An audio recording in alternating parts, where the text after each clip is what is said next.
Di sebuah desa kecil di pinggiran kota, hiduplah seorang lelaki bernama Bima. Usianya sekitar 30 tahun, tubuhnya tegap meski kulitnya legam terbakar matahari. Sehari-hari ia bekerja serabutan, kadang menjadi kuli bangunan, kadang mengangkut barang di pasar, bahkan tak jarang menjadi tukang ojek dadakan dengan motornya yang tua. Walaupun hidupnya penuh perjuangan, Bima dikenal ramah dan suka menolong. Tapi ada satu hal yang selalu menjadi bahan ejekan orang-orang, pendidikannya hanya sampai SD. Bima itu paling banter cuma bisa jadi kuli. Mana mungkin bisa sukses? Lulusan SD, kerjaannya ya gitu-gitu aja.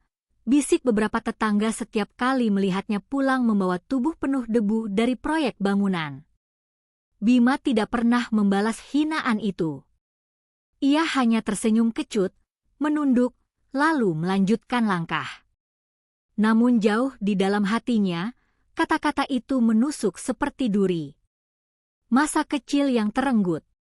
Bima sebenarnya anak yang pintar sejak kecil. Saat duduk di bangku sekolah dasar, ia selalu mendapat peringkat pertama. Gurunya, Bu Ratna, bahkan sering berkata, Bima ini otaknya encer sekali. Kalau saja bisa lanjut sekolah, saya yakin dia bisa jadi orang besar. Namun nasib berkata lain. Setelah lulus SD, ayahnya jatuh sakit parah dan tak lagi bisa bekerja. Ibunya hanyalah penjual sayur di pasar yang penghasilannya pas-pasan. Untuk menyambung hidup, Bima kecil terpaksa bekerja membantu ibunya. Satu demi satu teman sebaya melanjutkan ke SMP, SMA, bahkan ada yang kuliah ke kota. Sementara Bima harus rela berhenti belajar demi keluarganya. Malam hari, ia hanya bisa memandang buku-buku pelajaran yang sudah lusuh, menghafal sendiri rumus-rumus dan cerita sejarah. Dari situlah lahir kebiasaannya, belajar otodidak. Apa saja yang ia temukan di sekitar pasar, ia amati. Cara pedagang menata barang, menghitung laba, memperhatikan alur pembeli, semua dicatatnya dalam ingatan. Meski tak lagi duduk di bangku sekolah, pikirannya terus berkembang. Kehidupan dewasa. Kini, setelah dewasa, Bima tinggal di rumah kecil peninggalan orang tua. Ayahnya telah lama meninggal, ibunya ikut tinggal bersamanya. Setiap pagi, ia bangun lebih awal, membantu ibunya menyiapkan dagangan sayur, lalu berangkat mencari pekerjaan harian. Bima terbiasa melakukan banyak hal, mengangkat semen, memasang bata, mengecat rumah, hingga memperbaiki motor orang kampung. Walau begitu, penghasilannya tak pernah cukup. Pernah suatu kali ia mendaftar kerja ke pabrik, namun selalu gagal di tahap administrasi. Alasannya sama, pendidikan terakhir tidak memenuhi syarat. Maaf, Mas. Minimal lulusan SMA, kata petugas pabrik dengan nada datar. Bima hanya mengangguk. Dalam hati, ia merasa tak adil. Mengapa kemampuan kerja harus ditentukan dari selembar ijazah? Hinaan yang membekas. Di lingkungannya, banyak orang yang lebih muda darinya sudah berhasil. Ada yang jadi pegawai negeri, ada yang jadi staf kantor, bahkan ada yang bekerja di luar negeri. Sementara Bima tetap dengan pekerjaannya yang tak menentu. Suatu sore, ketika ia duduk di warung kopi setelah seharian mengangkut pasir, sekelompok pemuda yang baru pulang kerja kantor menertawakannya. Lihat tuh si Bima.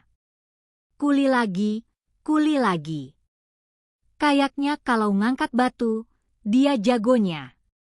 Tapi kalau urusan hitung duit, ya mana bisa? Lulusan SD, kata salah satu dari mereka sambil tertawa terbahak-bahak. Yang lain ikut menimpali. Makanya sekolah yang benar. Biar nggak jadi kayak dia. Kasihan, umur segitu nggak punya masa depan. Bima hanya meneguk kopi hitamnya. Tangannya bergetar menahan emosi, namun ia memilih diam. Matanya menatap jauh, seolah ada api yang mulai menyala di dalam dadanya. Mimpi yang terkubur. Malam itu, Bima pulang dengan langkah berat. Ibunya yang sudah renta menyambut dengan senyum lemah. "Capek, nak?" tanya ibunya. "Biasa saja, Bu," jawab Bima singkat sambil mencoba tersenyum. Namun begitu masuk ke kamar kecilnya, Bima rebah di tikar. Ia menatap atap rumah yang sudah bolong di sana-sini. Di hatinya, ia bertanya, "Sampai kapan aku harus begini? Apa karena aku hanya lulusan SD, hidupku akan selalu diremehkan?" Ia teringat mimpi lamanya, ingin punya usaha sendiri, membuktikan bahwa pendidikan rendah bukan berarti tak punya masa depan. Tapi untuk memulai usaha, ia butuh modal. Modal itu tak pernah ia punya. Secercah harapan. Beberapa hari kemudian, sebuah pengumuman lowongan kerja besar-besaran dari perusahaan ternama di kota sampai ke telinga Bima. Perusahaan itu membuka rekrutmen untuk berbagai posisi. Bima tahu, kemungkinan ia diterima sangat kecil. Tapi entah mengapa, hatinya terdorong untuk mencoba. "Kalau aku terus diam, aku akan tetap jadi bahan hinaan. Setidaknya, aku harus berani mencoba," pikirnya. Dengan kertas lamaran sederhana, tulisan tangan seadanya, ia berangkat ke kantor perusahaan tersebut. Di sana, ia melihat ratusan pelamar dengan penampilan rapi, jas, dasi, sepatu mengkilap. Sedangkan Bima hanya memakai kemeja lusuh dan celana kain yang sudah pudar warnanya. Orang-orang menatapnya dengan tatapan meremehkan. Ada yang berbisik, ada yang tertawa kecil. Bima menarik napas dalam-dalam. "Aku datang bukan untuk memamerkan pakaian, tapi untuk mencari kesempatan," gumamnya dalam hati. Pertemuan pertama dengan penghina. Di ruang tunggu, seorang pria berpenampilan necis menghampiri.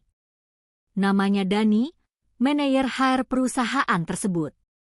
Dengan senyum sinis, ia menatap lamaran Bima. "Kamu, lulusan SD?" tanyanya sambil mengangkat alis. Bima mengangguk tenang. "Serius mau melamar di sini? Ini perusahaan besar, bukan proyek bangunan." Beberapa pelamar lain langsung tertawa mendengar ucapan Dani. Ruangan seketika penuh dengan bisik-bisik merendahkan. Bima menggenggam erat berkas lamarannya. Pipinya memanas, jantungnya berdegup kencang. Namun ia menahan diri untuk tidak melawan. Di dalam hatinya, satu kalimat terpatri kuat. "Suatu hari, aku akan buktikan pada kalian semua bahwa seorang lulusan SD bisa mengguncang dunia kalian." Pagi itu, Bima berangkat lebih awal menuju kantor perusahaan besar bernama PT Graha Mandiri Utama, salah satu perusahaan konstruksi ternama di kota. Ia tahu persaingannya berat, tapi tekadnya lebih besar dari rasa takut. Dengan kemeja lusuh yang sudah disetrika rapi oleh ibunya, celana hitam yang warnanya mulai pudar, serta sepatu kulit yang sudah agak mengelupas, ia melangkah masuk ke gedung megah berlantai 10 itu. Begitu melewati pintu kaca otomatis, ia langsung merasa kecil. Lobi gedung itu dipenuhi pelamar kerja berpenampilan necis, jas, dasi, rambut klimis, parfum mahal. Bima sempat melirik dirinya sendiri, sungguh jauh berbeda. Beberapa pasang mata melirik sinis. Ada yang bisik-bisik sambil menutup mulut, ada pula yang terang-terangan tertawa kecil melihat penampilannya. Namun Bima tetap melangkah mantap menuju meja resepsionis. Tatapan meremehkan. "Selamat pagi, Mbak. Saya mau daftar rekrutmen," ucap Bima sopan sambil menyerahkan berkas lamaran. Resepsionis yang berwajah cantik menatapnya sekilas, lalu melirik berkasnya. Sekejap senyumnya hilang. Pendidikan terakhir SD? Tanyanya setengah berbisik, seolah tidak percaya. Bima mengangguk. Ya, Mbak. Apa masih bisa ikut seleksi? Resepsionis itu menahan tawa, lalu memanggil seseorang di belakangnya. Tak lama kemudian, muncullah seorang pria berjas hitam, bersepatu mengkilap, dan berwajah penuh arogansi. Dialah Dani, manajer HRD perusahaan itu. Penghinaan di depan umum. Dani berjalan menghampiri Bima, menatapnya dari atas ke bawah dengan sorot mata merendahkan. Ia membuka berkas lamaran Bima, lalu mendengus. Lulusan SD? Tanyanya dengan suara cukup keras, hingga orang-orang di ruang tunggu menoleh. Bima tetap menatapnya dengan tenang. Benar, Pak. Dani langsung tertawa sinis. Ini perusahaan besar, bukan pasar. Kamu kira dengan ijazah SD bisa kerja di sini? Jangan mimpi, ya. Masih banyak lulusan sarjana yang ngantri, masa kami harus terima orang sepertimu? Suasana ruang tunggu langsung riuh. Beberapa pelamar lain ikut tertawa, sebagian lagi tersenyum simpul sambil berusaha menutupi ekspresi mereka. Bima terdiam. Pipinya memanas, telinganya berdenging. Tapi ia menahan diri. Dani belum berhenti. Kalau mau kerja, mending kamu balik lagi ke proyek. Angkat semen, dorong gerobak. Itu lebih cocok buatmu. Jangan buang-buang waktu di sini. Diam yang membakar. Bima menggenggam erat berkas lamarannya. Tangannya sedikit bergetar, namun wajahnya tetap ia jaga. Ia tahu, jika ia melawan, hanya akan jadi bahan tertawaan lebih besar. Ia menunduk, menarik napas dalam-dalam, lalu berkata dengan suara pelan tapi jelas. Terima kasih atas sarannya, Pak. Kalimat sederhana itu membuat beberapa orang terdiam. Ada sesuatu dalam nada suara Bima, bukan pasrah, tapi seperti menyimpan bara api yang dalam. Namun Dani tidak peka. Ia malah melambaikan tangan dengan angkuh, seolah mengusir. Ya sudah, keluar saja. Jangan bikin ruangan ini kotor dengan lamaran yang tak ada gunanya. Tawa kecil kembali terdengar. Bima pun melangkah pergi. Setiap langkahnya terasa berat, tapi di dalam hatinya ada janji yang bergema. Suatu hari nanti, aku akan kembali. Bukan sebagai pelamar, tapi sebagai orang yang membuatmu menunduk malu. Kemarahan yang tertahan.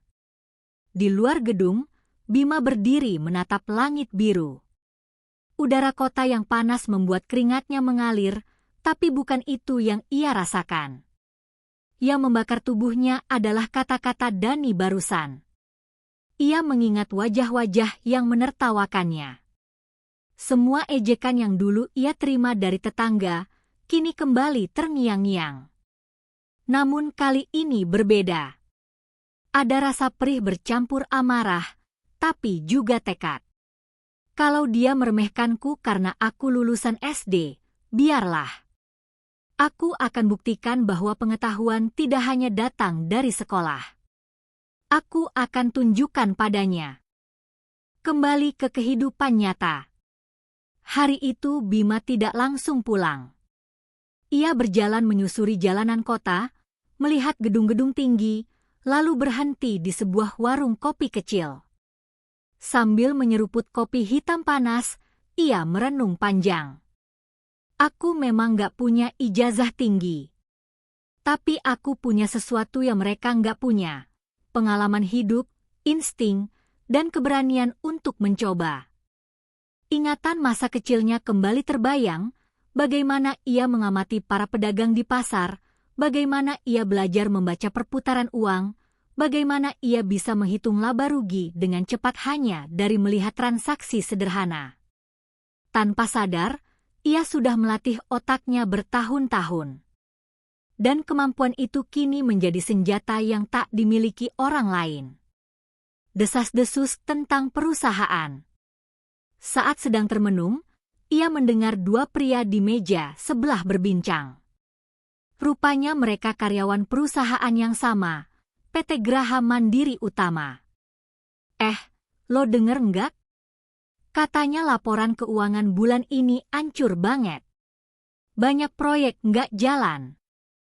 Iya, gue juga denger. Ada kemungkinan perusahaan bisa rugi besar. Tapi anehnya, manajemen kayak tutup mata.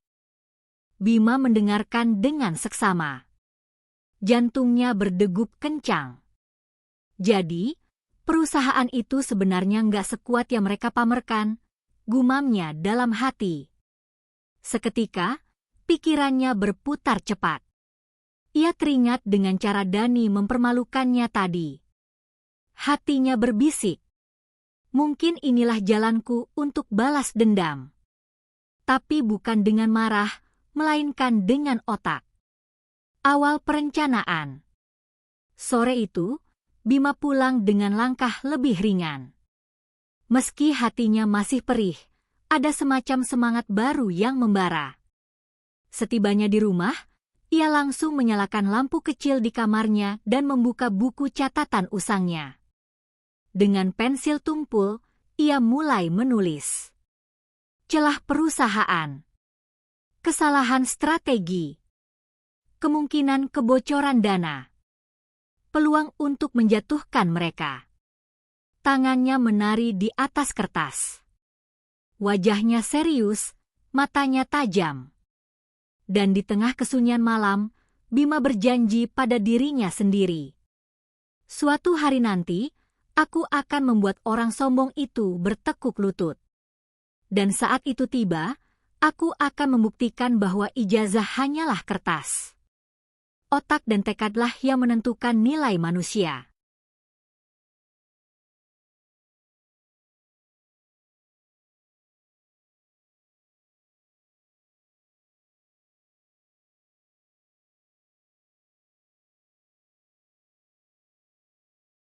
Malam itu, Bima berjalan pulang dengan langkah gontai.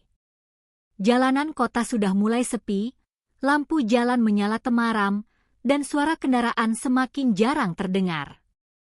Sepatu tuanya menapak pelan di trotoar, sementara pikirannya masih berkecamuk dengan kejadian siang tadi di gedung PT Graha Mandiri Utama. Kata-kata Dani terus terngiang di telinganya, seolah sebuah rekaman yang diputar berulang-ulang. Kamu kira dengan ijazah SD bisa kerja di sini? Jangan mimpi. Balik saja ke proyek. Angkat semen, dorong gerobak. Itu lebih cocok buatmu. Bima menunduk. Dadanya sesak. Ia merasa seluruh harga dirinya diinjak-injak di depan banyak orang. Bahkan sekarang, setiap kali ia membayangkan tawa para pelamar kerja yang menyaksikan penghinaan itu, wajahnya memanas dan matanya perih. Obrolan dengan ibu. Sesampainya di rumah kecilnya, ia mendapati ibunya sedang duduk di beranda sambil menunggu. Perempuan tua itu sudah renta, rambutnya memutih, tapi senyum hangatnya tak pernah hilang. Bagaimana hasilnya, nak? Tanya ibunya penuh harap. Bima terdiam sejenak. Ia tak ingin membuat ibunya kecewa. Dengan senyum dipaksakan, ia menjawab. Belum rezeki, Bu. Mungkin belum cocok. Ibunya menatap dalam-dalam, seolah tahu ada yang disembunyikan. Tangannya yang keriput mengelus bahu Bima. Jangan sedih. Hidup memang penuh ujian.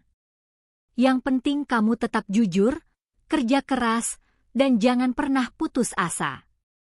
Kata-kata itu membuat hati Bima sedikit lega, namun perih di dadanya tak sepenuhnya hilang. Ia masuk ke kamar, rebah di tikar, dan menatap langit-langit rumah yang sudah bolong di sana-sini. Kilas balik masa kecil. Bima memejamkan mata. Ingatannya melayang ke masa kecil. Ia melihat dirinya yang masih bocah, duduk di bangku kayu sekolah dasar, memegang pensil pendek yang hampir habis. Ia selalu senang belajar, terutama matematika. Setiap kali gurunya memberi soal, ia bisa menjawab lebih cepat dari teman-temannya. Namun kenangan manis itu terpotong oleh kenyataan pahit. Setelah ayahnya jatuh sakit parah, ibunya tak sanggup lagi membiayai sekolah. Hari kelulusan SD yang seharusnya menjadi kebahagiaan justru berubah menjadi perpisahan dengan dunia belajar formal. "Bu, aku pengen lanjut sekolah," kata Bima kecil waktu itu dengan mata berkaca-kaca. Ibunya hanya bisa menangis sambil memeluknya. "Maafkan ibu, nak. Kita nggak punya biaya." Sejak hari itu, Bima harus ikut ibunya ke pasar, membantu menjajakan sayuran, mengangkat karung, atau mengantar belanjaan pelanggan. Setiap kali melihat teman-temannya memakai seragam SMP, ia merasa ada luka menganga di dalam hati. Rasa rendah diri. Kini, luka lama itu kembali terbuka akibat hinaan Dani. Selama ini Bima sudah berusaha menerima nasibnya, tapi ejekan di kantor perusahaan itu membuatnya sadar, dunia benar-benar kejam terhadap orang yang tak punya pendidikan tinggi. Ia merasa seperti orang yang tak punya nilai. Seolah-olah kerja kerasnya selama bertahun-tahun hanya dianggap remeh karena selembar kertas bernama ijazah. Malam itu ia bangkit dari tidurnya, duduk bersila, lalu menulis di buku catatannya. Hurufnya bergetar, tapi penuh dengan emosi. "Aku tidak mau selamanya dianggap rendah. Aku tidak mau lagi dihina hanya karena lulusan SD.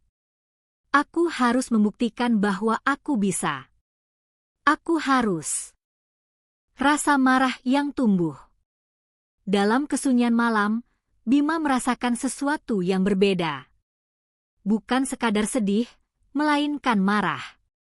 Bukan marah pada dirinya sendiri, tapi pada perlakuan orang-orang yang meremehkan. Ia teringat satu persatu wajah orang yang pernah menghinanya. Tetangga yang menertawakannya setiap kali ia pulang kerja kuli. Pemuda kampung yang menyindirnya di warung kopi. Dan kini, Dani, manajer HR yang dengan lantang mempermalukannya di depan umum. Api kecil yang dulu hanya ia pendam kini berkobar.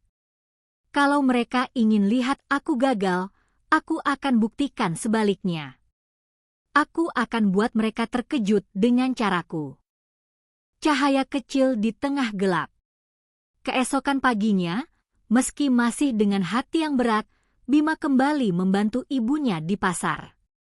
Saat mengatur sayuran, ia memperhatikan seorang pedagang ikan yang panik karena dagangannya tak laku.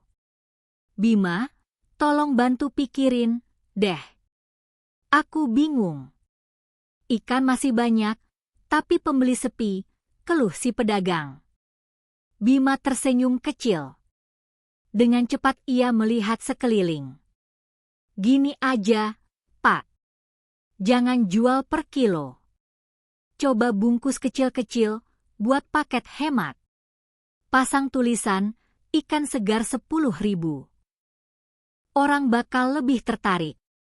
Awalnya pedagang itu ragu, tapi ia menuruti saran Bima. Hasilnya mengejutkan. Dalam waktu 1 jam, dagangan yang tadinya menumpuk hampir habis terjual. "Wah, Bima, kok bisa kepikiran begitu?" tanya si pedagang takjub. Bima hanya tersenyum.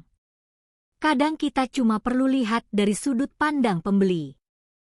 Kejadian kecil itu membuat Bima sadar, ia punya kelebihan yang tak disadari orang lain. Kemampuan membaca situasi, menghitung peluang, dan mencari solusi cepat. Janji pada diri sendiri. Malam harinya, Bima kembali membuka buku catatannya. ia menuliskan kata-kata tegas. Aku memang lulusan SD. Tapi itu bukan akhir. Aku punya otak, punya pengalaman, dan punya tekad. Aku akan buktikan pada dunia, terutama pada Dani. Luka di hati ini akan menjadi bahan bakar untuk kebangkitanku. Ia menatap catatannya lama, lalu tersenyum tipis. Untuk pertama kalinya setelah kejadian di kantor, ia merasa sedikit lega. Luka itu masih ada, tapi kini berubah menjadi semacam energi yang mendorongnya untuk bangkit. Pagi itu, pasar tradisional mulai ramai. Suara pedagang memanggil pembeli, aroma sayur dan ikan bercampur dengan bau tanah basah. Di salah satu sudut, Bima sedang membantu ibunya menata dagangan. Meski tubuhnya lelah karena pekerjaan kuli kemarin, wajahnya tetap tenang. Bima, tolong hitungkan kembalian ini, pinta ibunya sambil menyerahkan beberapa lembar uang dari pelanggan. Bima sekilas melirik uang tersebut, lalu dengan cepat menyebutkan angka kembalian tanpa perlu menghitung lama. Pelanggan itu sempat heran. Wah, cepat sekali, Mas. Kok bisa langsung tahu? Bima hanya tersenyum. Baginya, menghitung uang, bahkan jumlah besar sekalipun, bukan perkara sulit.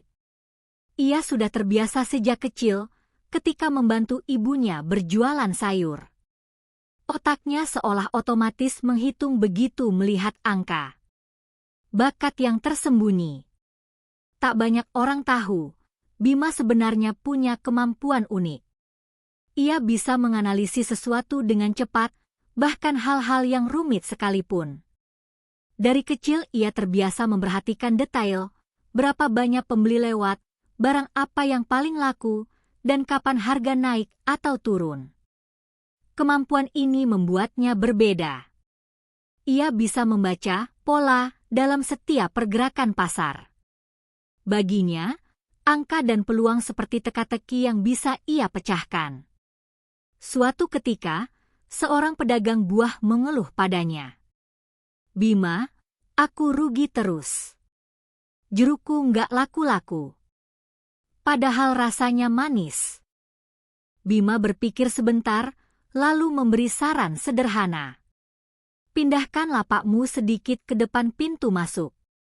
Kasih contoh potongan jeruk gratis untuk dicicipi. Orang pasti lebih tertarik. Pedagang itu menuruti sarannya. Hasilnya, dagangan jeruknya laris manis hanya dalam 2 hari. Luar biasa, Bima. Kamu kayak bisa baca isi kepala pembeli, kata pedagang itu dengan takjub.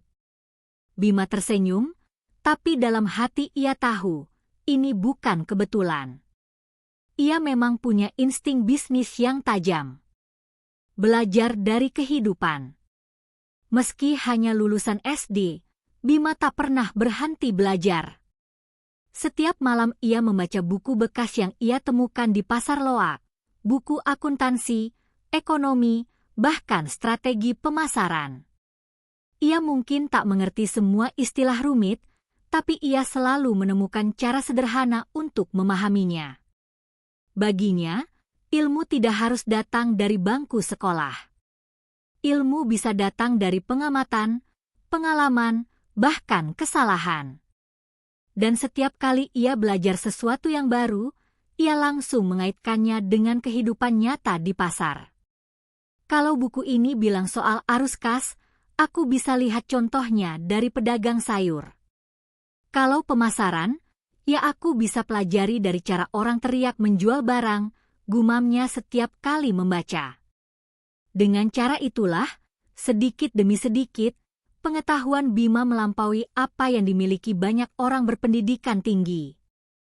Percobaan kecil. Suatu sore, Bima mencoba sesuatu. Ia mengumpulkan beberapa pedagang kecil di pasar yang sering mengeluh rugi. Aku punya ide. Kita ubah cara jualan sedikit. Kalian mau coba? Awalnya mereka ragu. Tapi karena Bima sudah terbukti sering membantu 1-2 pedagang, akhirnya mereka setuju. Bima membuat konsep sederhana, setiap pedagang saling membantu mempromosikan dagangan. Jika ada pembeli beli ikan, maka si pedagang ikan akan bilang, sekalian beli sayurnya di lapak Bu Siti, segar-segar, loh. Begitu juga sebaliknya. Hanya butuh seminggu, pola itu mulai terlihat hasilnya. Pembeli betah belanja karena merasa direkomendasikan dengan jujur. Penjualan meningkat, dan para pedagang mulai tersenyum lagi. Kamu ini hebat, Bima. Kayak manajer pasar saja, ujar salah seorang pedagang sambil menepuk pundaknya. Bima tertawa kecil. Namun di dalam hatinya, ia sadar, kemampuan ini lebih berharga daripada sekadar gelar. Kabar buruk tentang perusahaan. Beberapa hari kemudian, Bima kembali ke warung kopi langganannya di dekat pasar. Di sana, ia kembali mendengar percakapan dua pria yang sepertinya karyawan dari PT Graha Mandiri Utama. Laporan bulan kemarin kacau banget. Banyak dana proyek yang bocor, kata pria pertama. Iya, tapi manajemen tutup mulut. Kalau sampai terbongkar, bisa bikin perusahaan jatuh, sahut pria kedua. Bima pura-pura tak mendengar, tapi hatinya berdebar. Informasi itu seperti potongan puzzle yang cocok dengan pikirannya. Ia langsung teringat ejekan Dani tempo hari. Kalau aku bisa temukan celah perusahaan itu, aku bisa buktikan bahwa orang lulusan SD pun mampu melihat apa yang mereka buta. Analisis diam-diam. Malam itu, Bima mulai mengumpulkan informasi seadanya. Ia mencatat semua rumor yang ia dengar, proyek mangkrak, dana bocor, dan laporan palsu. Ia membandingkannya dengan logika sederhana yang ia pelajari dari pasar. Kalau uang keluar lebih besar daripada pemasukan, cepat atau lambat pasti ambruk. Dan kalau ada orang dalam yang korup, itu bom waktu. Dengan pensil tumpul, ia menuliskan skema alur dana perusahaan di buku catatannya. Meski ia tak punya akses penuh, logikanya cukup tajam untuk melihat gambaran besar. Rencana yang mulai tumbuh. Setiap malam, Bima semakin yakin. Ia mungkin bukan sarjana ekonomi, tapi insting bisnisnya bisa membaca kebocoran yang orang lain abaikan. Dan jika suatu hari ia mendapat kesempatan untuk berbicara, ia bisa membuka semuanya hanya dalam hitungan menit. Ia menatap catatan yang penuh coretan angka dan panah. Senyum tipis muncul di wajahnya. Ini rahasia yang tak banyak orang tahu. Rahasia yang bisa mengubah hidupku. Dan saat waktunya tiba, aku akan membuat mereka semua terdiam. Siang itu, pasar sedang riuh seperti biasa. Pedagang berteriak menawarkan dagangan, suara motor lalu lalang bercampur dengan aroma ikan asin dan sayur segar. Bima sedang membantu ibunya menata ikatan kangkung, ketika seorang pria datang dengan wajah terburu-buru. Mas Bima, bisa tolong antar barang ke kantor proyek di kota? Sopir saya sakit, dan saya nggak punya orang lain, kata pria itu. Pria tersebut adalah Pak Surya, seorang pedagang bahan bangunan yang cukup dikenal di pasar.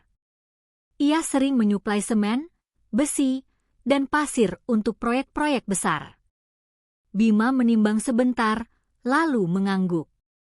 Baik, Pak. Saya antar. Perjalanan ke kota. Dengan truk tua yang sudah penuh muatan, Bima melaju ke arah kota. Jalan berdebu, panas matahari menyengat, tapi ia terbiasa. Sepanjang perjalanan, pikirannya masih dipenuhi dengan catatan-catatan yang ia buat semalam tentang kebocoran dana perusahaan. Apa mungkin semua ini kebetulan? Atau memang perusahaan itu sedang bermasalah besar, gumamnya. Setelah hampir 1 jam, Akhirnya ia tiba di sebuah gedung proyek milik PT Graha Mandiri Utama. Tulisan besar di depan papan proyek membuat dadanya bergetar, perusahaan yang pernah menghinanya. Pertemuan dengan dokumen misterius. Bima menurunkan barang sesuai instruksi. Sambil menunggu tanda terima, ia masuk ke sebuah ruangan kecil di proyek itu. Di meja, ia melihat tumpukan kertas yang berserakan. Salah satunya tergeletak terbuka, berisi angka-angka yang membuat matanya langsung terpaku. Itu adalah laporan keuangan proyek, penuh dengan angka pengeluaran, pemasukan, dan catatan transaksi. Seorang staf proyek keluar sambil membawa ponsel, lalu buru-buru pergi tanpa menutup dokumen itu. Rasa penasarannya mengalahkan segalanya. Bima mendekat, menatap angka-angka itu dengan seksama. Sekilas, ia langsung menemukan kejanggalan. Ini aneh. Dana keluar untuk material terlalu besar, tapi jumlah barang yang masuk jauh lebih sedikit. Ada selisih hampir 30%. Jantungnya berdegup kencang. Tangannya bergerak cepat menyalin angka-angka penting ke buku kecil yang selalu ia bawa. Ia tahu ini berisiko, tapi instingnya berkata, informasi ini bisa jadi kunci. Kepintaran yang teruji. Saat staf proyek kembali, Bima sudah menutup buku catatannya. Ia pura-pura sibuk mengecek barang yang diturunkan. Tak ada yang curiga. Dalam perjalanan pulang, ia tak berhenti menatap catatan angka-angka itu. Semakin ia hitung, semakin jelas bahwa ada manipulasi besar. Kalau benar selisihnya segini, berarti ada orang yang main curang di dalam. Dan kalau terus dibiarkan, perusahaan ini bisa jatuh, gumamnya. Curhat dengan sahabat lama. Malam itu, Bima bertemu dengan sahabat lamanya di warung kopi, seorang pria bernama Raka yang bekerja sebagai satpam di salah satu bank. Raka tahu kehidupan Bima penuh perjuangan, dan ia selalu jadi tempat Bima mencurahkan isi hati. "Rak, coba lihat ini," kata Bima sambil menunjukkan catatannya. Raka mengernyit. "Ini angka apa?" "Laporan keuangan proyek. Aku nemu di kantor mereka." "Loh, kamu kok bisa nemu beginian?" Bima menjelaskan singkat tentang kejadian siang tadi. Raka membaca ulang catatan itu, lalu mendesah panjang. "Kalau ini benar, perusahaan itu bisa goyang, Bim. Selisih segini nggak main-main."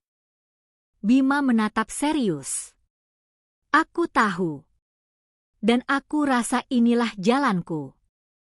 Aku akan gunakan ini untuk membuktikan pada mereka, terutama pada orang yang pernah menghina aku."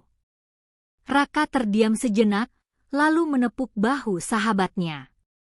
"Hati-hati, Bim. Main di level mereka itu berbahaya. Tapi aku tahu kamu bukan orang sembarangan.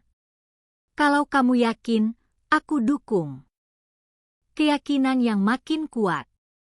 Sepulang dari warung kopi, Bima duduk di kamarnya dengan catatan itu. Lampu redup menerangi wajahnya yang penuh konsentrasi. Ia menghitung ulang, membuat diagram sederhana dengan panah-panah. Semua semakin jelas. Ada pembengkakan biaya material. Ada proyek fiktif yang dicatat seolah-olah ada. Ada uang mengalir ke rekening pribadi yang bukan bagian resmi proyek. Ini bukan sekadar salah hitung. Ini sabotase dari dalam. Kalau terus dibiarkan, perusahaan itu bisa runtuh. Dan aku bisa jadi orang yang membongkarnya. Godaan dan keraguan. Namun di sisi lain, ada rasa ragu. Bima bertanya pada dirinya sendiri. Apa gunanya aku tahu semua ini? Mereka tetap tidak akan percaya padaku. Mereka hanya lihat aku lulusan SD. Tapi begitu ia mengingat wajah Dani yang meremehkannya, bara api kembali menyala.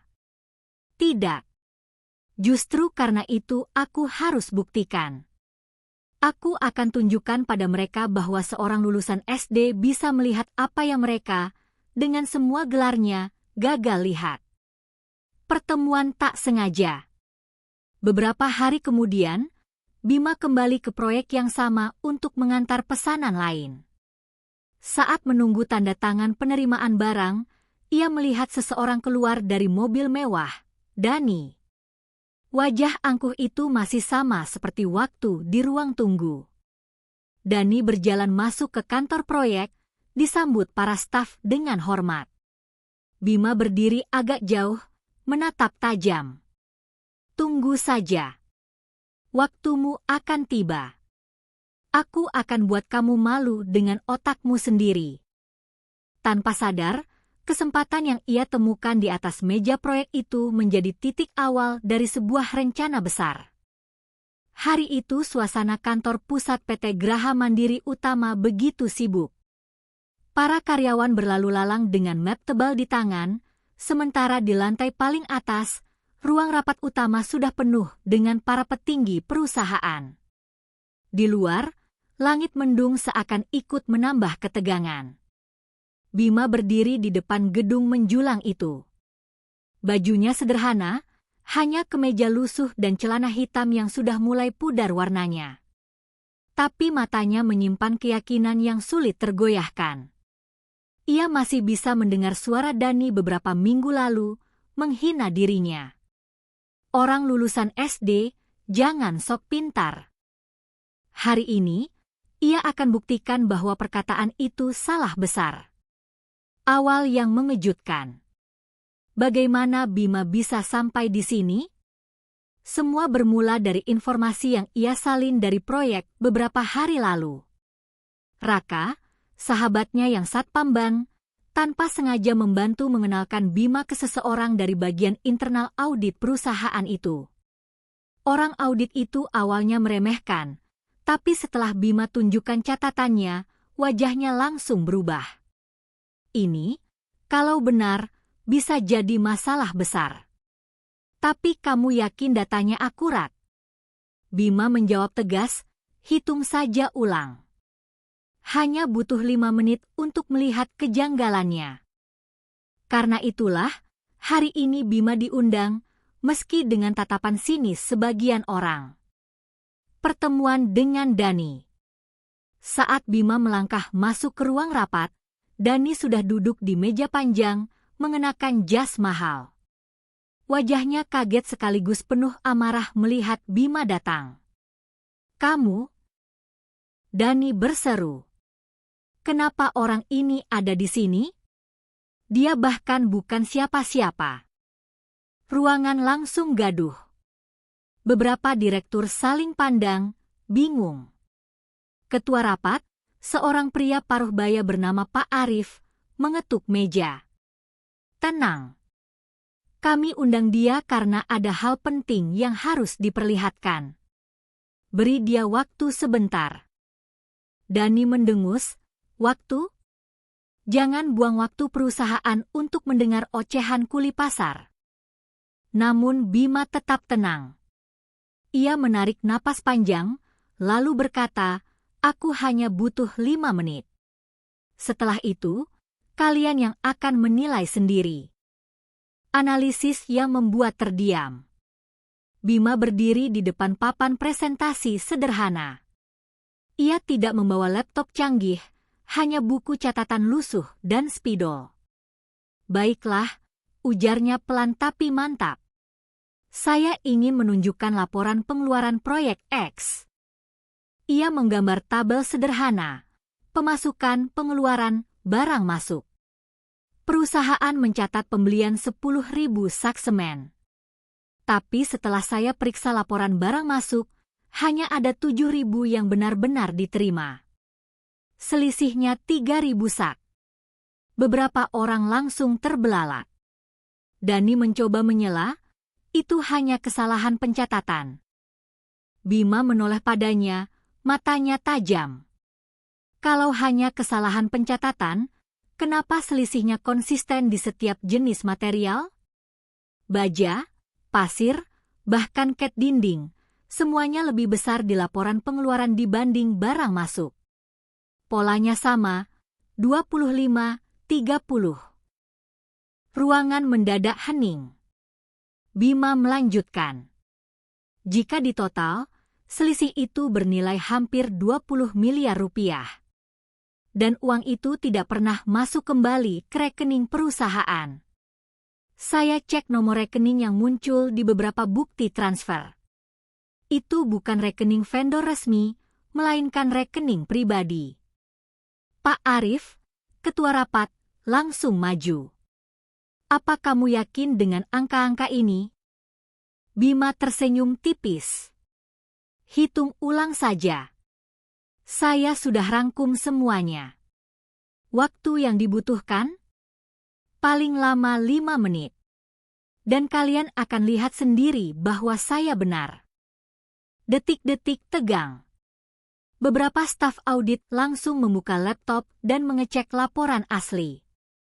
Jemari mereka bergerak cepat di atas keyboard, sementara suasana ruangan semakin menegang. 1 menit, 2 menit. Dani tampak gelisah. Keringat mulai menetes dari pelipisnya. Ini pasti ada yang salah. Data itu tidak mungkin. 3 menit, 4 menit. Staf audit saling pandang, wajah mereka pucat. Salah seorang berdiri dan berkata dengan suara bergetar, data yang disampaikan benar. Selisihnya nyata. Bahkan lebih besar dari yang diperkirakan. Ledakan dalam 5 menit. Dalam waktu kurang dari 5 menit, kebenaran terungkap. Perusahaan yang tampak megah itu ternyata bocor di dalam. Pak Arif menatap Bima dengan campuran kagum dan heran. Anak muda, dari mana kamu belajar semua ini? Bima menunduk sebentar, lalu menjawab, dari hidup. Dari pasar. Dari setiap angka kecil yang sering diremehkan orang. Saya mungkin hanya lulusan SD, tapi mata saya tidak buta. Ruangan kembali sunyi. Semua orang tahu, apa yang baru saja terjadi bukan hal sepele. Dani, yang tadi penuh percaya diri, kini wajahnya pucat pasi. Ia mencoba bangkit, tapi Pak Arif langsung menunjuk ke arahnya. Dani, kamu kepala proyek X, bukan? Jelaskan ini. Semua mata tertuju pada Dani. Ia tergagap, kehilangan kata-kata. Dalam sekejap, harga dirinya hancur. Penghinaan yang terbalik. Beberapa minggu lalu, Dani menghina Bima di depan banyak orang, menyebutnya tidak pantas berbicara karena hanya lulusan SD. Tapi hari ini, dalam 5 menit saja, Bima membalik keadaan. Orang yang dianggap bodoh justru membuka kebobrokan perusahaan, sementara orang yang bergelar tinggi terbukti gagal menjaga integritas. Awal dari perubahan. Setelah rapat bubar, Pak Arif mendekati Bima. Kamu sudah menyelamatkan perusahaan ini dari kerugian besar. Jika dibiarkan, dalam setahun perusahaan bisa bangkrut. Aku tak tahu harus berterima kasih bagaimana. Bima hanya tersenyum sederhana. Saya tidak ingin apa-apa. Saya hanya ingin buktikan bahwa ilmu tidak selalu diukur dari ijazah. Namun Pak Arif tidak berhenti di situ. Kamu punya talenta luar biasa. Saya ingin kamu ikut bersama kami. Bukan sebagai kuli, tapi sebagai konsultan khusus. Bima terdiam. Tawaran itu besar, tapi yang lebih besar adalah perasaan puas karena akhirnya ia berhasil membungkam ejekan yang selama ini menghantuinya. Suasana ruang rapat sudah kembali sepi. Para direksi pulang dengan wajah muram, terutama setelah mengetahui bahwa laporan keuangan perusahaan ternyata penuh manipulasi. Hanya Bima yang masih duduk tenang di kursinya, meski hatinya berdebar tak karuan. Ia tidak pernah menyangka hidupnya bisa berubah secepat ini. Dari seorang kuli pasar yang dihina karena hanya lulusan SD, kini ia berdiri di tengah perusahaan raksasa, membuat semua orang terpana hanya dalam 5 menit. Ucapan terima kasih. Pak Arif, ketua rapat, mendekati Bima dengan langkah mantap. Anak muda, kamu benar-benar membuka mata kami. Kalau bukan karena keberanianmu, kebocoran ini mungkin akan terus berlangsung. Perusahaan bisa jatuh tanpa kami sadari. Bima menunduk sopan. Saya hanya melakukan apa yang saya bisa, Pak. Pak Arif tersenyum. Kerendahan hatimu membuatmu semakin layak dihormati. Katakan padaku, apa yang kamu inginkan sebagai balasan? Pertanyaan itu membuat Bima terdiam. Seumur hidup, ia tidak pernah ditawari semacam ini. Biasanya ia yang selalu ditolak, diusir, atau diremehkan. Kini, justru seorang direktur besar yang menawarkan kesempatan padanya. Tawaran pertama. Pak Arif melanjutkan, kami ingin mengangkatmu sebagai konsultan khusus di perusahaan ini. Posisi yang tidak sembarangan, gajinya tentu sangat besar. Kamu hanya perlu menganalisis, sama seperti yang baru saja kamu lakukan. Bima terperangah. Kata-kata itu seperti mimpi. Bayangan kehidupannya yang keras di pasar, memikul karung dan menahan hinaan, tiba-tiba dibandingkan dengan kemungkinan duduk di kantor ber-AC dengan gaji besar. Tapi di balik itu, ada kegelisahan yang menghantui. Apakah aku sanggup? Aku hanya lulusan SD. Apa mereka benar-benar serius? Godaan kemewahan. Malam itu, Bima pulang ke rumahnya yang sederhana. Ibunya terkejut melihat putranya membawa sebuah amplop tebal berisi uang. Ini apa, Nak? Tanya ibunya cemas. Bonus dari perusahaan, Bu. Mereka berterima kasih karena aku membantu menemukan masalah. Mata sang ibu berkaca-kaca. Seumur hidup, ia berjuang keras agar Bima bisa makan dan sekolah, meski hanya sampai SD.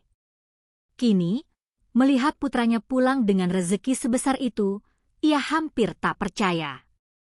Namun bagi Bima, uang hanyalah awal. Ia tahu, di depan matanya ada pintu besar yang bisa mengubah nasibnya. Suara hati yang ragu. Malam semakin larut. Bima duduk di kamar dengan lampu redup, menatap catatan lusuh yang sudah menemaninya bertahun-tahun. Catatan tentang pola pasar, hitungan dagangan, dan strategi sederhana yang ia kembangkan sendiri. Kalau aku terima tawaran itu, hidupku akan berubah. Aku bisa membantu ibu, bisa keluar dari kemiskinan.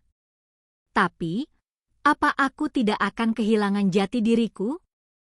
Ia teringat pada para pedagang pasar yang sering ia bantu. Orang-orang kecil yang selalu bersyukur meski dagangan tak seberapa. Ia takut jika masuk ke dunia bisnis besar, ia akan ikut larut dalam keserakahan. Raka, sahabat yang bijak. Keesokan harinya, Bima menemui sahabatnya, Raka, di warung kopi. Ia menceritakan tawaran besar itu dengan jujur. Raka mendengarkan dengan seksama, lalu tersenyum. Bim, ini kesempatan langka. Kamu selalu diremehkan karena pendidikanmu. Sekarang, mereka justru membutuhkanmu. Jangan sia-siakan. Tapi, Rak, aku takut. Dunia mereka penuh dengan orang pintar, lulusan universitas, punya gelar panjang. Aku ini apa? Hanya anak pasar lulusan SD. Raka menatapnya dalam-dalam. Bim, justru itu kelebihanmu. Kamu melihat sesuatu dengan cara berbeda. Kamu tidak terikat oleh teori kaku. Kamu belajar dari hidup, dari pengalaman nyata. Itu yang membuatmu lebih tajam dari mereka. Kata-kata Raka membuat hati Bima bergetar. Mungkin benar, justru kesederhanaannya yang membuatnya bisa membaca pola dengan jelas. Kabar buruk untuk Dani. Sementara itu, di sisi lain, Dani sedang diinterogasi oleh Dewan Komisaris. Bukti-bukti penyelewengan semakin jelas, dan namanya terseret langsung sebagai kepala proyek. Dani, kamu harus bertanggung jawab. Jika terbukti, kamu bisa diberhentikan dan dilaporkan ke pihak berwenang, ujar salah satu komisaris dengan nada keras. Dani menggertakkan gigi. Di balik rasa takut, ada amarah yang membara. Semua ini gara-gara si miskin itu. Aku tidak akan diam. Aku akan pastikan dia jatuh. Rasa benci terhadap Bima semakin mendalam. Dani bersumpah suatu hari akan membalas. Dialog dengan ibunda. Di rumah, ibunya kembali bertanya, "Nak, apa kamu akan menerima tawaran itu?" Bima terdiam sejenak, lalu menjawab, "Entahlah, Bu. Aku masih ragu. Tapi aku tahu satu hal, aku tidak boleh melupakan siapa diriku sebenarnya." Sang ibu menggenggam tangan putranya. "Kamu bisa memilih jalan manapun, Nak. Tapi ingat, jangan pernah lupakan asalmu. Kesederhanaanmu itulah yang membuatmu kuat." Keyakinan yang mulai tumbuh. Beberapa hari kemudian, Bima kembali dipanggil ke kantor PT Graha Mandiri Utama. Kali ini, suasana rapat berbeda. Banyak petinggi perusahaan memandangnya dengan hormat. Pak Arif kembali menegaskan tawarannya. "Bima, kami serius. Perusahaan ini butuh orang seperti kamu. Orang yang bisa melihat kebocoran dengan jernih, tanpa terikat kepentingan. Kamu akan dibayar layak, lebih dari cukup untuk mengubah hidupmu." Bima menarik napas panjang. Ia belum menjawab, tapi di dalam hatinya, perlahan-lahan sebuah keyakinan mulai tumbuh. Sejak hari itu, nama Bima mulai sering terdengar di kalangan manajemen PT Graha Mandiri Utama. Meski ia belum resmi menerima tawaran menjadi konsultan, banyak orang sudah membicarakan ketajamannya dalam menemukan celah kebocoran perusahaan. Beberapa direktur bahkan terang-terangan memuji, anak itu jenius alami. Latar belakangnya memang rendah, tapi instingnya luar biasa. Namun di balik pujian itu, ada seseorang yang terbakar amarah, Dani. Dendam yang membara. Dani duduk di kantornya dengan wajah muram. Semua laporan penyelidikan mengarah padanya sebagai pihak yang bertanggung jawab atas kebocoran dana proyek. Karir yang ia bangun bertahun-tahun kini terancam runtuh dalam sekejap. Dan yang membuatnya semakin panas adalah kenyataan pahit. Semua ini terbongkar oleh seorang lulusan SD, anak pasar yang dulu ia hina mentah-mentah. Tidak, aku tidak bisa terima. Dia tidak boleh mengalahkanku. Aku akan pastikan dia jatuh, gumam Dani dengan suara serak sambil mengepalkan tinjunya. Rencana busuk. Beberapa hari kemudian, Dani menemui seorang koleganya yang licik, Robi, seorang manajer bagian pengadaan yang juga punya kepentingan terselubung. "Rob, kita harus singkirkan anak itu," kata Dani dengan nada tegas. Robi mengerutkan dahi. "Singkirkan? Maksudmu?" "Dia terlalu berbahaya. Kalau dibiarkan, semua permainan kita terbongkar. Kita bisa kehilangan semuanya. Kita harus cari cara agar dia jatuh di depan orang banyak. Kalau perlu, buat dia terlihat sebagai penipu." Robi berpikir sejenak, lalu tersenyum licik. "Kalau begitu, kita bisa rekayasa laporan.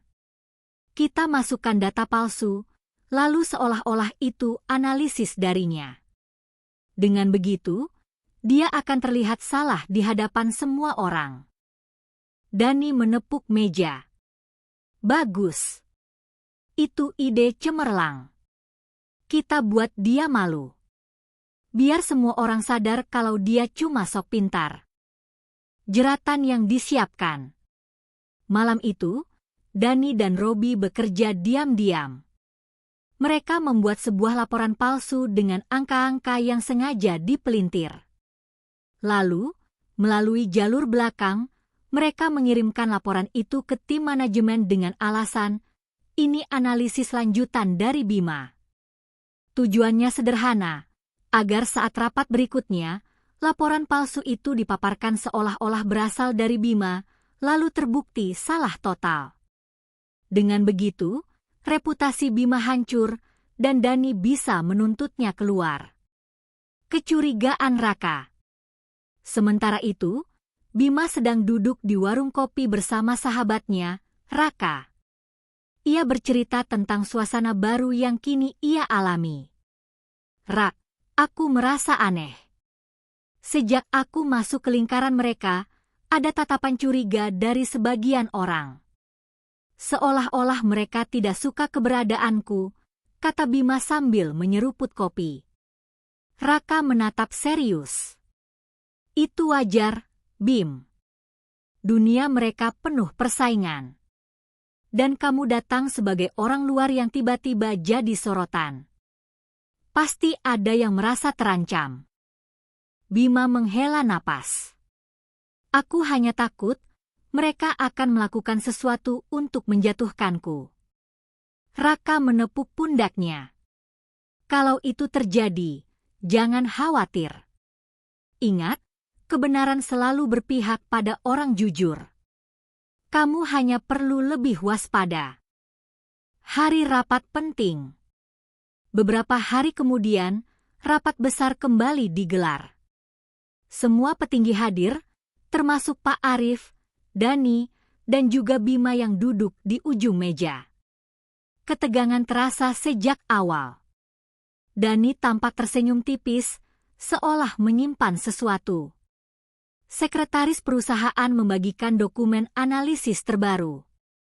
Ini laporan lanjutan dari analisis Bima, katanya. Bima langsung kaget. Laporan dari saya, tanyanya dalam hati. Ia tidak pernah membuat dokumen itu. Namun semua orang sudah membuka dan mulai membaca. Beberapa menit kemudian, wajah mereka berubah. Ini, datanya kacau, seru salah seorang direktur. Analisisnya ngawur, selisihnya tidak masuk akal. Apa benar ini dari kamu, Bima? Tuduhan yang menjatuhkan.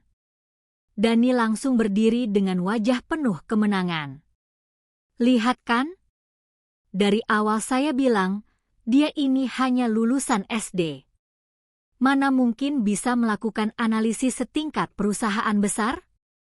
Ini buktinya, laporan asal-asalan yang mempermalukan kita di depan investor.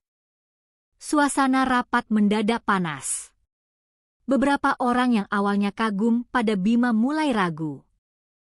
Pak Arif menatap Bima dengan alis berkerut. Bima, jelaskan. Apa benar laporan ini darimu? Bima terdiam sesaat. Ia bisa saja membantah, tapi jika tidak punya bukti, semua orang tidak akan percaya. Ia tahu, ini adalah jebakan. Ketajaman yang menyelamatkan. Bima menarik napas panjang. Lalu ia berdiri dan berkata, "Tuan-tuan, izinkan saya membuktikan sesuatu.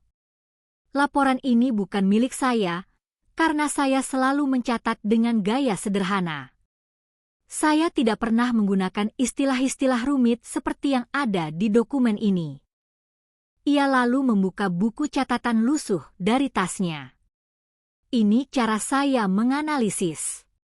Lihat, semua hitungan saya pakai metode manual dengan pola sederhana.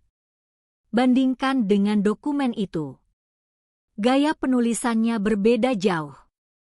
Beberapa direktur mulai mengangguk. Benar juga. Ini terlihat seperti ditulis oleh orang yang terbiasa dengan laporan formal. Bima melanjutkan dengan nada tegas, dan kalau tuan-tuan ingin bukti lebih, mari kita cek sumber data yang dipakai di laporan palsu ini. Saya yakin ada manipulasi yang disengaja.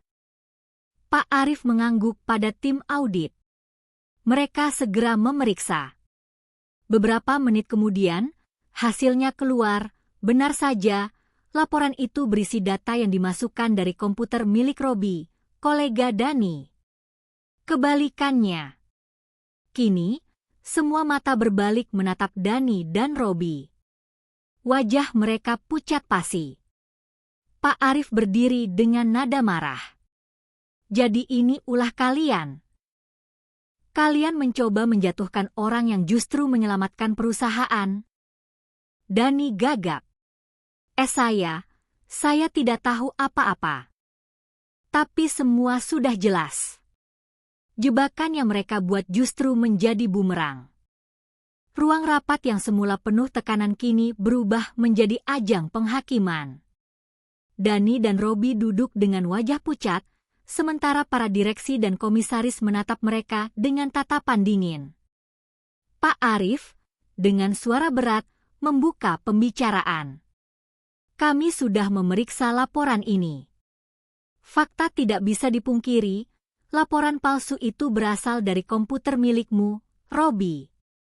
Dan jelas, ini tidak mungkin tanpa sepengetahuan Dani sebagai kepala proyek. Suasana ruangan menjadi hening, hanya suara napas berat Dani yang terdengar. Pembalikan keadaan. Bima duduk di sudut meja. Ia tidak bersorak, tidak juga tersenyum puas. Hanya matanya yang menyiratkan ketenangan. Beberapa minggu lalu, ia yang dihina, diremehkan, bahkan dianggap sampah. Kini, orang yang sama justru menjadi pesakitan. Salah satu komisaris menambahkan, tindakan kalian bukan hanya mencoreng nama baik perusahaan, tapi juga membahayakan ribuan karyawan yang menggantungkan hidup di sini. Kebocoran dana yang kalian lakukan hampir menjatuhkan kita semua. Dani menunduk, rahangnya mengeras. Dalam hati, amarahnya membara. Kenapa bisa begini? Kenapa orang itu, anak pasar itu, selalu membuatku kalah? Penghakiman di depan semua orang. Pak Arif mengetuk meja. Keputusan sudah jelas. Robi, kamu diberhentikan dengan tidak hormat mulai hari ini. Dan Dani. Semua mata menatapnya. Dani menelan ludah, jantungnya berdegup kencang. Kamu juga diberhentikan. Selain itu, kasus ini akan kita serahkan pada pihak berwenang. Ada indikasi kuat penyelewengan dana miliaran rupiah. Ruangan bergemuruh. Beberapa direktur yang sejak lama tidak menyukai Dani terlihat lega. Dani berdiri dengan tubuh gemetar. Tidak. Kalian tidak bisa lakukan ini padaku. Aku sudah mengabdi bertahun-tahun. Semua ini salah anak itu. Ia menunjuk Bima dengan penuh kebencian. Bima hanya menatap tenang. Tidak ada dendam, hanya rasa kasihan melihat seseorang yang jatuh karena kesombongannya sendiri. Kejatuhan Dani. Dalam hitungan menit, Dani yang dulu berdiri gagah dengan jas mahal, kini diusir dari ruangan rapat layaknya penjahat. Ia berteriak-teriak, tapi tidak ada yang peduli. Para satpam mengawalnya keluar. Saat melewati Bima, ia menatap tajam penuh kebencian. Aku akan kembali. Kamu akan menyesal sudah mempermalukanku. Bima tidak menjawab. Ia tahu, kata-kata itu lahir dari hati yang kalah. Sorak diam-diam.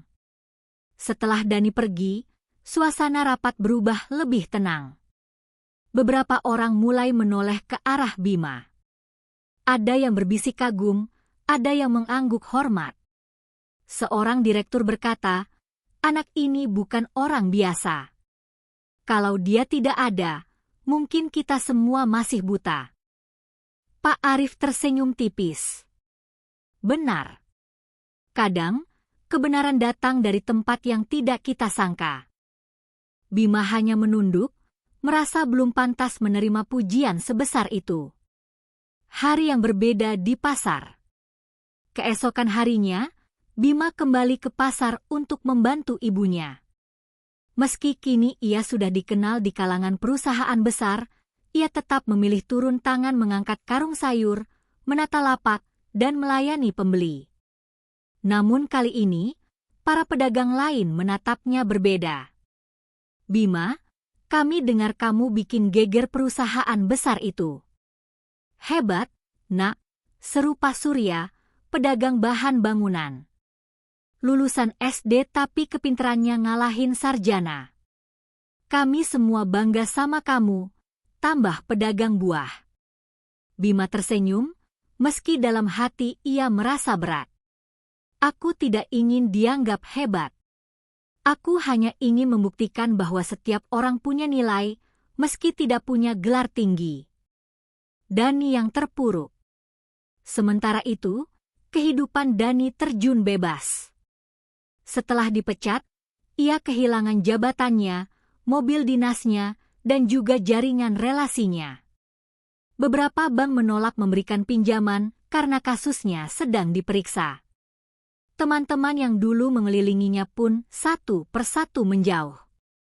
Ia terpuruk sendirian di rumah mewah yang sebentar lagi akan disita karena cicilan menunggak. Di malam yang sunyi, Dani duduk memandangi gelas kosong. Rasa marah, malu, dan benci bercampur jadi satu. Semua ini gara-gara dia. Gara-gara anak pasar itu. Namun jauh di dalam hatinya, Dani tahu, kejatuhan ini bukan karena Bima, melainkan karena dirinya sendiri, keserakahan dan kesombongan yang membutakan mata. Dialog dengan ibu. Di rumah kecilnya, Bima duduk bersama ibunya. Wanita itu menatap putranya dengan bangga. "Bima, aku tidak pernah membayangkan anakku yang hanya sempat sekolah sampai SD bisa berdiri sejajar dengan orang-orang besar. Kamu sudah membuktikan sesuatu yang bahkan ibu sendiri tidak berani bayangkan." Bima menggenggam tangan ibunya. "Semua ini karena doa ibu. Kalau tidak ada ibu, aku tidak akan bisa sampai sejauh ini." Sang ibu meneteskan air mata. "Nak, kamu sudah membuatku bangga. Tapi ingat, jangan pernah sombong. Karena kesombonganlah yang membuat orang seperti Dani jatuh." Bima mengangguk mantap. Kata-kata ibunya selalu jadi pengingat agar ia tetap membumi. Perubahan di perusahaan. Tanpa Dani dan Robi, perusahaan mulai berbenah. Tim audit bekerja lebih transparan, sistem keuangan diperketat, dan banyak proyek mangkrak mulai diperiksa ulang. Pak Arif sering mengajak Bima berdiskusi, bahkan beberapa direktur mulai meminta pendapatnya. Meski statusnya belum resmi, suara Bima sudah dianggap penting. Hari-hari setelah kejatuhan Dani menjadi babak baru dalam hidup Bima. Nama Bima semakin dikenal, bukan hanya di lingkup perusahaan PT Graha Mandiri Utama, tapi juga di kalangan pengusaha yang lebih luas. Namun meski banyak yang memuji, Bima tidak pernah merasa dirinya istimewa. Ia tetap anak pasar yang terbiasa bangun sebelum fajar, menata sayur bersama ibunya, dan melayani pelanggan dengan senyum sederhana. Tawaran besar. Suatu sore, Bima dipanggil ke ruang kerja Pak Arif. Direktur utama itu menyambutnya dengan wajah hangat.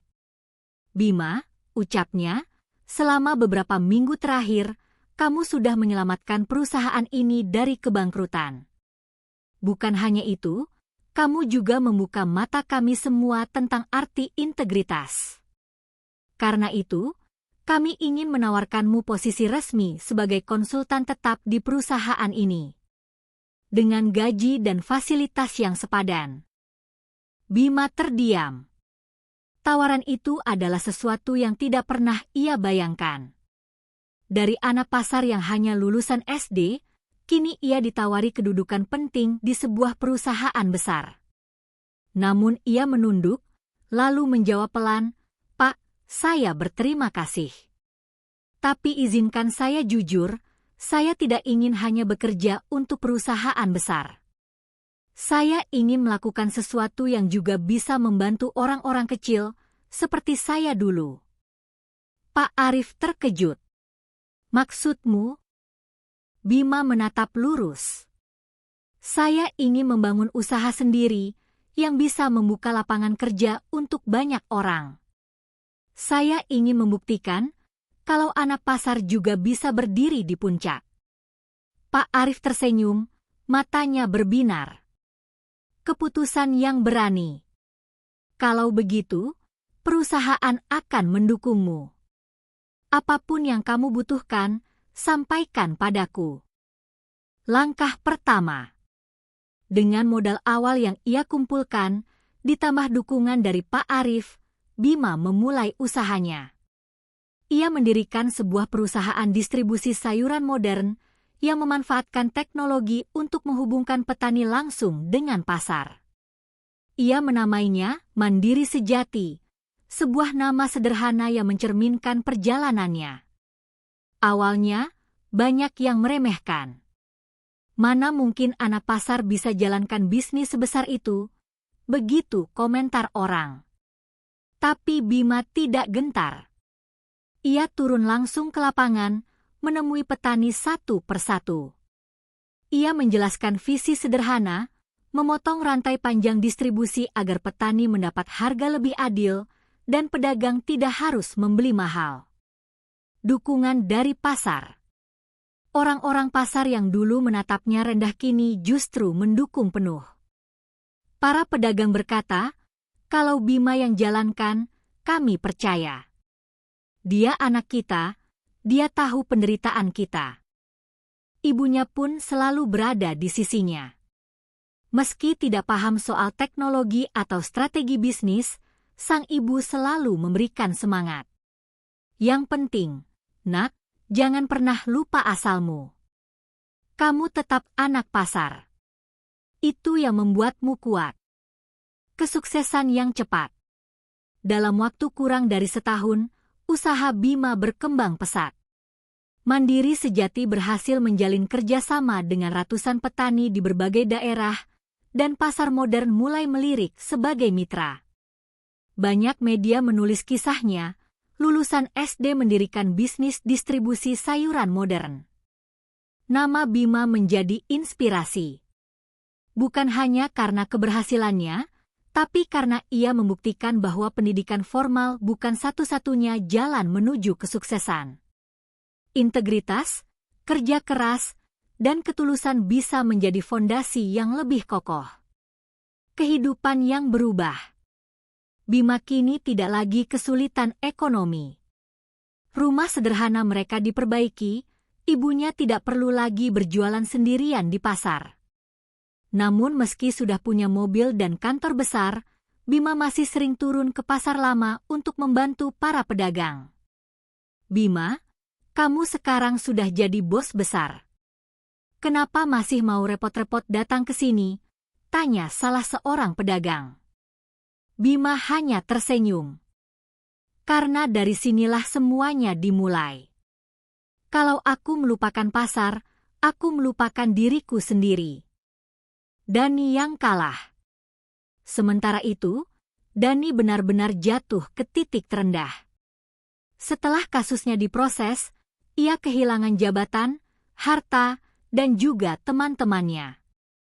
Ironisnya, saat ia berusaha bangkit, tidak ada satupun yang mau menolong. Semua orang teringat kesombongan dan keangkuhannya dulu. Suatu hari, Dani melihat berita tentang Bima di televisi. Wajah anak pasar itu terpampang dengan judul besar. Dulu diremehkan, kini jadi inspirasi nasional. Dani menutup wajahnya dengan kedua tangan. Air mata yang lama tertahan akhirnya jatuh. Semua ini salahku sendiri, gumamnya lirih. Untuk pertama kalinya, ia benar-benar menyesali kesombongan yang menghancurkan dirinya. Penghargaan. 3 tahun kemudian, Bima diundang ke sebuah acara penghargaan nasional. Ia menerima anugerah sebagai tokoh inspiratif muda berkat perannya mengubah nasib banyak petani dan pedagang kecil. Saat berdiri di podium, ia tidak berbicara panjang. Saya bukan siapa-siapa. Saya hanya anak pasar lulusan SD. Tapi hari ini, saya ingin berkata pada semua orang, jangan pernah meremehkan diri sendiri. Karena setiap orang punya nilai, dan dengan kerja keras, doa, serta kejujuran, tidak ada yang mustahil. Ruangan bergemuruh oleh tepuk tangan. Penutup perjalanan. Malam itu, setelah acara selesai, Bima duduk di balkon rumah barunya bersama ibunya. Mereka menatap bintang. "Ibu," kata Bima pelan, "aku dulu sering malu karena hanya lulusan SD. Tapi sekarang aku sadar, ijazah hanyalah kertas. Yang terpenting adalah apa yang kita lakukan untuk orang lain." Sang ibu tersenyum, matanya berkaca-kaca. "Nak, kamu sudah membuktikan bahwa anak pasar juga bisa mencapai puncak. Dan yang paling penting, kamu tidak pernah lupa dari mana kamu berasal." Bima tersenyum, lalu menatap ke langit malam. Dalam hatinya, ia berjanji akan terus melangkah, bukan untuk kesombongan, melainkan untuk memberi arti. Dari pasar kecil, ia kini berdiri di puncak. Tapi ia tahu, puncak sejati bukanlah kekayaan atau jabatan, melainkan hati yang tetap rendah, meski dunia sudah memujanya.